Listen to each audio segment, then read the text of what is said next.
중1 학생 학부모님들께 이제 2학기 첫 시험 성적표가 나오면 학생들이 엄마 나 다 맞았는데 점수가 왜 이런지 모르겠어. 서술형에서 생각지도 못하게 엄청 깎였어 라고 하며 억울해하는 아이들이 많이 발생됩니다.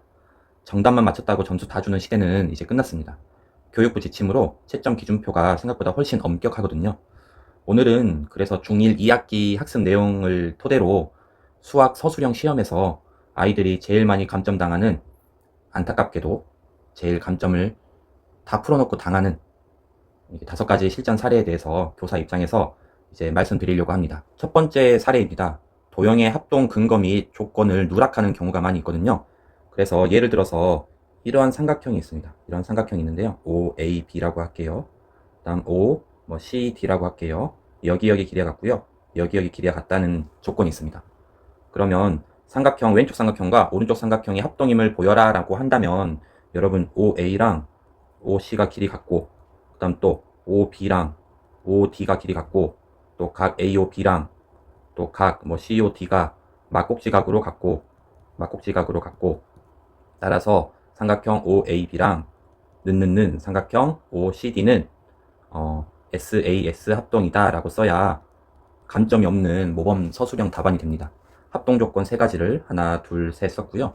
특히 왜 각이 같은지 막곡지각이라는 이유도 썼고, 합동 기호와 이 합동 대응각의 순서까지도 잘 맞췄었죠. 그리고 합동 조건 이름도 딱 썼고, 이러면 감점이 없습니다. 근데 어떤 친구들이 감점을 당하냐? 여기 자주 범하는 감점 요인 첫 번째, 숨은 근거를 누락시키는 경우입니다. 막곡지각이 같다는 사실을 밝히지 않고 그냥 합동임을 그냥 당연히 여겨버립니다. 그러니까 이 부분을 생략해버리는 거죠. 이 부분을 생략해버리는 경우가 있어요. 당연하니까. 자기가 풀 때는 당연히 썼으니까. 다음 두 번째는요, 대응점의 순서를 불일치시키는 경우입니다. 삼각형 AOC와 삼각형, 여긴 제가 알파벳을 다르게 했으니까 삼각형 AOC라면 여기는 COD가 되겠죠. 이렇게 대응점의 알파벳 순서를 맞춰야 됩니다. 그 다음 합동 조건을 모호하게 쓰는 친구들이 있어요. 저처럼 이렇게 대응변을 일일이 쓰는 게 아니라 그냥 두 변과 각이 같아서 그냥 합동이에요 이렇게 해버리는 경우가 있습니다. 그래서 옆에 제가 모범 답안이라고 이렇게 해놨는데요. 모범 답안은 위에 써놓은 요게 모범 답안이 되겠습니다. 그러니까 합동 조건 3가지를 친절하게 써놓고 왜 이 조건이 되는지, 그리고 마지막에 합동 기호와 대응점을 맞춰주고 합동 이름 있죠. 3가지 그걸 써주시면 감점이 되지 않습니다. 두 번째 사례입니다. 수학 기호를 오남용하거나 단위를 누락하는 경우가 있어요. 예를 들어서 요거 감점 모범 답안에 대한 문제가 뭐였냐면은 반지름이 6이고 중심각이 120도인 부채꼴이 있어요. 호의 길이와 또 넓이를 구하라 라는 문제가 있어요. 그러면 모범 답안은 어떻게 되겠어요? 2파이 r 곱하기 360분의 x도 이 공식을 대입하여 2파이 6 곱하기 360분의 120입니다. 그래가지고 풀면 4파이가 나옵니다. 근데 4파이 센티미터가 나옵니다. 이런 식으로. 그 다음에 또 넓이는 어떻게 돼요? 파이 r의 제곱 곱하기 360분의 x니까 이거를 대입하여 파이 36 곱하기 360분의 120, 그래서 12파이 제곱 센티미터입니다. 이렇게 써야 되죠. 이게 모범 답안입니다. 근데 어떻게 쓰는 친구들이 있냐면요, 여기 아래 빨간색 보시면 자주 범하는 감점 요인입니다. 등호를 남용하는 친구들이 있어요. 등호는 왼쪽과 오른쪽이 식이 같다면 상관이 없는데 이런 친구들이 있어요. 12파이 곱하기 6은 12파이고 이거를 3으로 나누면 4파이다 그러면 12파이가 4파이랑 같다라고 돼버리죠. 이 친구는 여기서 이걸 빼먹었죠. 사실 12파이에다가 곱하기 360분의 120이라는 표현을 까먹었죠. 이게 4파이다 라고 되겠죠. 2 곱하기 3 곱하기 4가 더하기 5가 있으면 예를 들어서 이런 게 있으면 3이 6 곱하기 4 더하기 5다, 또 24 더하기 5다, 또 29다. 이렇게 이 예시는 사실 틀린 건 없거든요. 예를 들어서 넓이 구하려면 여러분 파이 6 곱하기 6 곱하기 360분의 120이죠. 근데 이렇게 친구들이 있어요. 파이 곱하기 6 곱하기 6은 36파인데 36파이에다가 360분의 120을 곱하면 그러면 12파이. 이래버린 친구들이 있거든요. 그러면 이게 등호를 계속 연결하다 보면 36파이가 12파이랑 같다라는 등호를 너무 남용해서 해버리는 경우가 발생되죠. 이런 경우에는 저희가 논리적으로 안 맞기 때문에 감점을 할 수밖에 없어요. 두 번째, 단위를 누락하는 경우가 있습니다. 파이를 빠뜨리고 숫자만 쓰는 경우가 있어요. 다 구해놓고. 그 다음에 단위를 혼용하는 경우가 있어요. 호의 길이면 센티미터만 나와야 되는데 제곱 센티미터가 나온다거나, 넓이는 제곱 센티미터인데 센티미터로 나온다거나, 이런 경우가 발생됩니다. 등호를 남용한다, 뭐 원주율 파이를 빼먹는다, 또 단위를 생략하거나 아니면 다르게 쓴다. 그래서 모범 답안은 이런 식으로 하면 되겠습니다. 세 번째 사례입니다. 공식 과정 생략 및 암산으로 제출하는 경우가 있습니다. 예를 들어서 원뿔이 이렇게 있는데요. 문제에서 원뿔이 이렇게 있는데 밑면의 반지름이 3이래요. 그리고 여기 높이가, 원뿔의 높이가 8이래요. 이랬을 때 부피를 구하라 라는 게 문제예요. 그러면은 우리 밑넓이 9파이 곱하기 8, 그러면 72파인가요?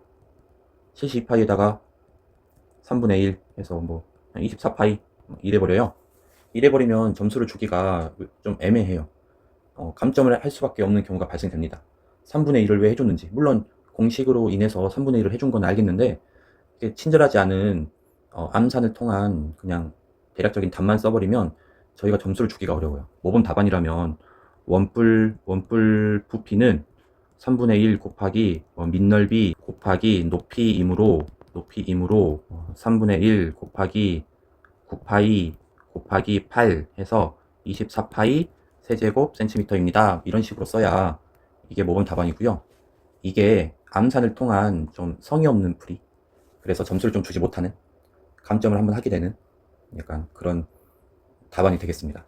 그래서 아래 읽어보시면 원뿔의 부피 공식 과정을 적지 않고 연습장에 암산한 후에 답안에 24파이 세제곱 센티미터만 바로 제출하는 경우, 이러면 점수를 줄 수가 없습니다. 암산을 하면 안 되고요. 친절하게 왜 이렇게 썼는지를 설명을 해주셔야 됩니다. 네 번째 사례입니다. 통계단원에서 자료 해석 시에 수치 근거 누락이라고 제가 써놨죠. 우리 상대도수 단원에서 우리 어떤 학급 A와 B 중에서 어떤 계급 구간을 뭐 비교하라 뭐 이런 문제가 나올 거예요. 비교하라. 그러면은 어떤 친구들은 이렇게 써버리는 거 있어요.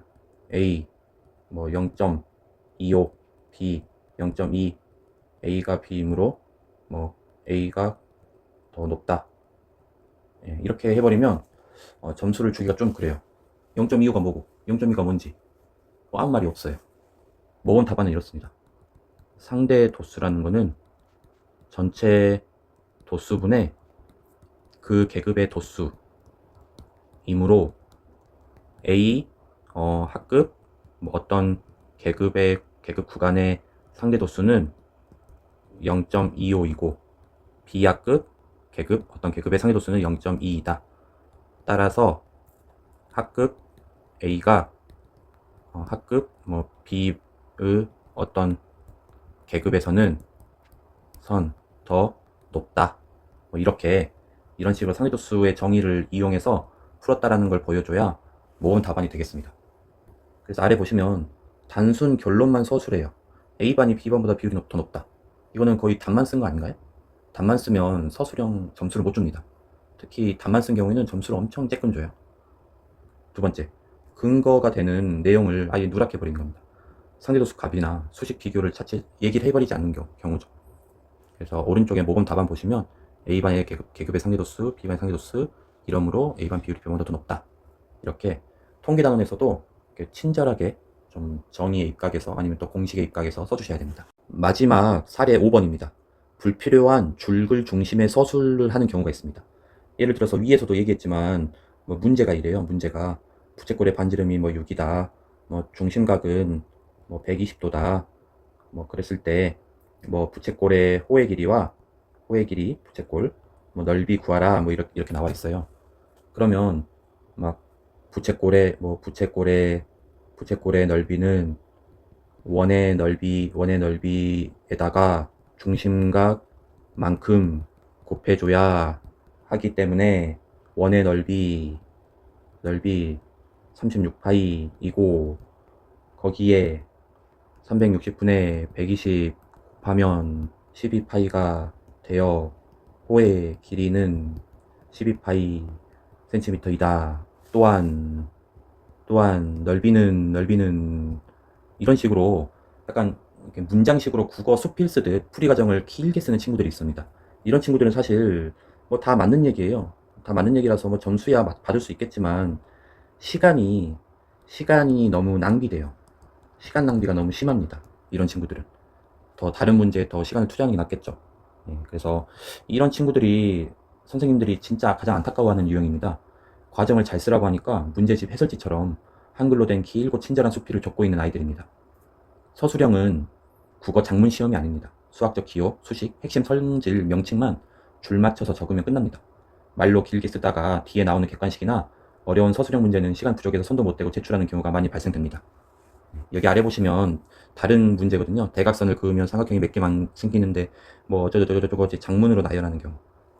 그 다음에 이렇게 서술이 길어지다 보면은 논리가 꼬이게 되고요. 그 다음에 시간도 부족해지게 돼요. 그냥 오른쪽 보시면 N각형의 한국식 대각선에서 ML3이고 N-2개가 만들어지니까 내각의 요 공식 써서 이렇게 답이다 라고 하면 됩니다. 절대 장문으로 길게 쓰려고 하면 안 되겠습니다. 자, 이제 마지막으로 정리해 드리겠습니다. 특히 이제 첫 서술형 시험을 보는 중1 학생들은 서술형에서 점수를 꼭 많이 깎일 거예요. 잘 모르니까 어떻게 써야 할지. 그래서 우선 첫 번째 정식 기호를 사용할 것. 여기 보시면 합동, 평행, 수직, 각, 파이 등 올바른 수학 기호를 사용해서 이렇게 표현하시면 됩니다. 두 번째, 합동 문제가 안 나올 수가 없어요. 제일 중요하거든요. 그러면 주어진 조건을 잘 쓰시고요. 그 다음에 어떤 문제 주어지지 않은 어떤 숨겨진 조건, 찾아낸 조건까지 써주시고, 그 다음 대응점 순서를 맞추고, 그 다음 마지막에 SSS 합동인지, SAS인지, ASA인지까지 써주셔야 감점 없는 완벽한 만점을 받을 수가 있습니다. 그 다음 세 번째, 파이를 누락하거나 센티미터인데 미터를 쓴다거나 제곱 센티미터인데 세제곱 센티미터를 쓴다거나 그런 단위를 생략 빼먹어 버리는 경우면 또 감점을 하게 많이 됩니다. 그래서 우선은 이 세 가지 사례, 아니 제가 총 5가지 사례를 들었잖아요. 그 5가지 사례를 생각하시면서 친절하되 과하지 않는 서술형 답안 작성 연습을 꼭 하셔야 됩니다. 너무 친절해도 안 되고요. 너무 불친절해도 안 됩니다.